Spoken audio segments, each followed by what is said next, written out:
श्री कृष्णा दोस्तों, स्वागत है आपका आपके YouTube चैनल संस्कृत साहित्यम पर, जहां हम आपको आध्यात्मिकता से जोड़ने का प्रयत्न करते हैं। यहां हम श्रीमद् भगवद गीता के श्लोकों का पाठ करते हैं, उसमें जो कही गई बातें हैं उसको आत्मसात करने का, लोगों तक प्रसारित करने का प्रयास करते हैं। तो आज की ये वीडियो बहुत ही खास है। इसमें हम लोग जानेंगे जो हम सामाजिक मनुष्यों के मन में यह लालसा रहती है, यह जानने की इच्छा रहती है कि आखिर मृत्यु के पश्चात आत्मा कहाँ जाती है। ये प्रश्न अक्सर हर व्यक्ति के मन में रहता है। प्रत्येक मनुष्य जानना चाहता है कि आत्मा जब शरीर का त्याग कर देती है तो वह कहाँ जाती है। तो चलिए बिना किसी देरी के प्रारंभ करते हैं आज की ये वीडियो। मित्रों, श्रीमद् भगवद गीता में भगवान श्री कृष्ण और अर्जुन के बीच जो वाद संवाद है उसी का संकलन किया गया है। गीता में कुल 18 अध्याय हैं और जितने श्लोक हैं उनकी संख्या है 700। तो श्रीमद् भगवद गीता में कुल 18 अध्याय और 700 श्लोक हैं, जिसमें अर्जुन भगवान श्री कृष्ण से तरह तरह के प्रश्न करते हैं और भगवान श्री कृष्ण बड़े ही सुंदर ढंग से उन प्रश्नों का उत्तर देते हैं। और इस श्रीमद् भगवद गीता में कहा जाता है कि जो सामाजिक मनुष्य हैं, समस्त प्राणी जितने भी मनुष्य हैं, उनकी समस्त समस्याओं का हल इस श्रीमद् भगवद गीता में पाया जाता है। तो आज की जो वीडियो है हमारी आत्मा के विषय में है और अमरता के विषय में है, जो कि हर व्यक्ति जानना चाहता है। तो चलिए प्रारंभ करते हैं और जानते हैं कि श्रीमद् भगवद गीता में भगवान श्री कृष्ण ने क्या बताया है आत्मा के विषय में। आत्मा क्या है, मृत्यु के पश्चात वह कहाँ जाती है और अमरता कैसे मिल सकती है मनुष्य को, इन सब पॉइंट पर हम आज बात करेंगे। तो मित्रों, क्या आप जानते हैं कि गीता में अमरता के बारे में क्या कहा गया है? भगवान श्री कृष्ण गीता में कहते हैं कि मनुष्य के जन्म, मृत्यु, पुनर्जन्म और आत्मा के बारे में बहुत सारे रहस्य इस श्रीमद् भगवद गीता में बताए गए हैं। अमरता एक ऐसा शब्द है जो कई लोगों को लुभाता है, अपनी तरफ आकर्षित करता है और कई लोग इसे पाने की चाह रखते हैं। अक्सर लोग अमर होना चाहते हैं। तो वह कैसे संभव है, चलिए जानते हैं। गीता में अमरता के बारे में किस प्रकार की व्याख्या की गई है उसको जानेंगे।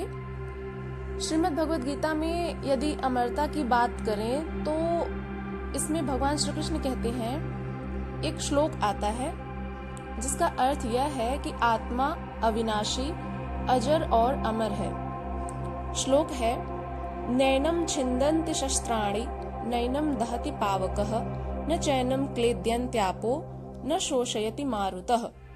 अर्थात आत्मा अविनाशी है, अजर और अमर है। आत्मा न तो जन्म लेती है और न ही इसका कोई अंत है। आत्मा को न तो आग जला सकती है और न ही पानी इसे भिगा सकता है। न पवन इसे सुखा सकती है और न ही कोई शस्त्र या तलवार आदि अस्त्र शस्त्र इसे काट भी नहीं सकते। तो ध्यान दें तो आप समझ पाएंगे कि गीता में जिस आत्मा की बात की जा रही है वो आत्माएं हम सभी हैं। हम सभी आत्माओं का ही तो स्वरूप है, हम सब में आत्मा विद्यमान है। तो बस हमें अपने भौतिक शरीर से ऊपर जाकर इसके बारे में जो सोच है वह नहीं कर पाते हैं। हमारी जो सोच है बहुत ही संकुचित रह जाती है, इसके ऊपर हम सोच ही नहीं पाते हैं। भौतिक शरीर नाशवान है और यह केवल एक जन्म तक ही हमारे साथ रहती है। फिर अगले जन्म में आपके पास दूसरा भौतिक शरीर आएगा, लेकिन आत्मा तो वही रहती है, वह केवल शरीर को बदलती है। तो जिस अस्तित्व में अनेक जन्मों तक चलता रहता है जब तक कि वह मोक्ष नहीं प्राप्त कर लेती। आत्मा जो है जब एक शरीर को त्याग करके दूसरे शरीर में प्रविष्ट करती है तो वह जन्म ले लेता है दूसरा प्राणी, लेकिन वह केवल शरीर बदलती है, आत्मा स्वयं नहीं बदलती। आत्मा को जब मोक्ष मिल जाता है तो वह परमात्मा के लोक में पहुंच जाती है। जैसा कि भगवान इस गीता में एक श्लोक में कहते हैं, जिसका अर्थ यह है, मनुष्य एक बुद्धिजीवी प्राणी है, मानव का जन्म उसके मोक्ष की प्राप्ति हेतु ही होता है, क्योंकि एक जो बुद्धि है वह मनुष्यों में ही भगवान के द्वारा दी गई है, वरना हम भी किसी पशु से कम नहीं, क्योंकि पशुता सब में है। जैसे पशु अपना जीवन यापन करते हैं, उसी प्रकार से मनुष्य भी है। लेकिन मनुष्य पशुओं से भिन्न क्यों है? क्योंकि उनमें बुद्धि पाई जाती है। तो इस बुद्धि का प्रयोग करके हमें यह जानना है कि हमारा लक्ष्य क्या है, हमारा परम लक्ष्य क्या है। हमारे भीतर जो हमारे घट में आत्मा विद्यमान है, इसका लक्ष्य है परमात्मा तक पहुंचना। परमात्मा की प्राप्ति ही इसका एकमात्र ध्येय है। तो इस बुद्धि के प्रयोग से जब हमें यह ज्ञात होता है कि हमारा लक्ष्य केवल इन सांसारिक जो भौतिक वस्तुएं हैं, इन्हीं में ही उलझ करके नहीं रहना है, हमारा जो ध्येय है वह परमात्मा तक पहुंचना है। परमात्मा की शरणागति ही इस आत्मा का ध्येय है, परमात्मा और आत्मा का मिलन। तो इस प्रकार से यह सद्बुद्धि भी कैसे आएगी?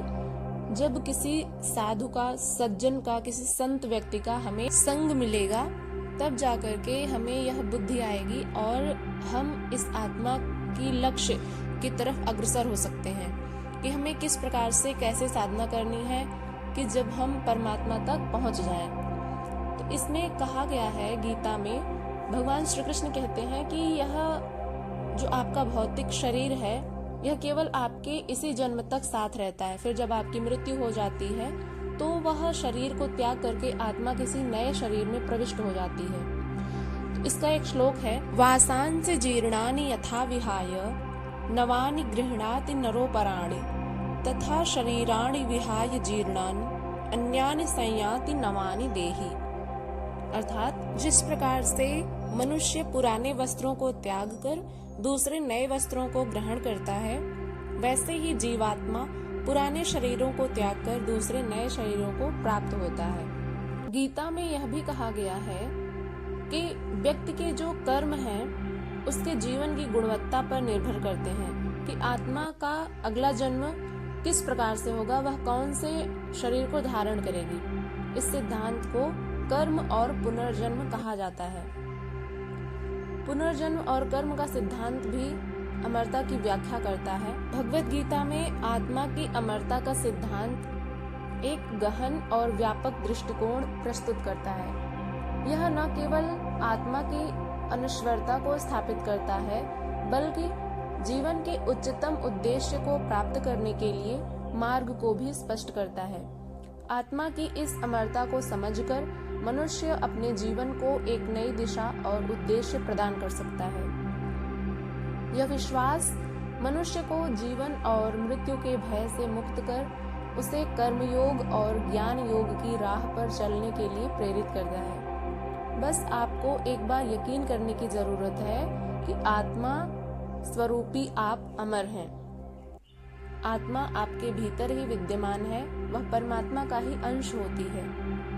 इसलिए आत्मा ना तो जन्म लेती है, ना ही उसका मृत्यु कभी होता है, क्योंकि परमात्मा जो है वो सच्चिदानंद घन स्वरूप है, आनंद के सागर हैं। और परमात्मा का भी ना तो कभी जन्म होता है और ना ही कभी मृत्यु। तो जिस अंश से जो संपूर्ण है, उनका ही कुछ अंश जो हम सब मनुष्यों में आत्मा के रूप में विद्यमान है। तो फिर हम यह कैसे कह सकते हैं कि आत्मा जन्म लेती है या आत्मा मरती है? क्योंकि वह जिस संपूर्ण का अंश है, वह स्वयं ना तो कभी जन्म लेता है और ना ही कभी उसकी मृत्यु होती है। अर्थात परमात्मा जो है वे ना तो जन्म लेते हैं और ना ही मरते हैं। तो आत्मा भी उन्हीं का अंश है, इसलिए आत्मा भी ना तो कभी जन्म लेती है और ना ही कभी मरती है। इसका एक श्लोक है, न जायते म्रियते वा कदाचित नायं भूत्वा भविता वा न भूयः अजो नित्यः शाश्वतोऽयं पुराणो न हन्यते हन्यमाने शरीरे। इसका अर्थ यह है कि यह आत्मा न तो किसी काल में जन्म लेता है और न ही मरता है, न यह उत्पन्न होकर फिर होने वाला है, क्योंकि यह अजन्मा, नित्य, सनातन और पुरातन है। शरीर के मर जाने पर भी यह नहीं मरता। तो दोस्तों, यह रही आज की वीडियो। कैसे लगी कमेंट करके जरूर बताइएगा। चैनल पर यदि आप नए हैं तो अवश्य ही सब्सक्राइब कर लीजिएगा। यदि आप गीता से संबंधित जो ज्ञान है उसको जानना चाहते हैं, उसको जानने के इच्छुक हैं, गीता में आत्मा, मृत्यु और अमरता के विषय में और क्या कहे हैं भगवान श्री कृष्ण। यदि आप चाहते हैं कि हम उस पर और वीडियो बनाएं तो आप लोग कमेंट अवश्य करिएगा, हम उस पर वीडियो बना देंगे। चलिए मिलते हैं किसी और टॉपिक के साथ, तब तक के लिए अपना ध्यान रखिएगा। हरे कृष्णा।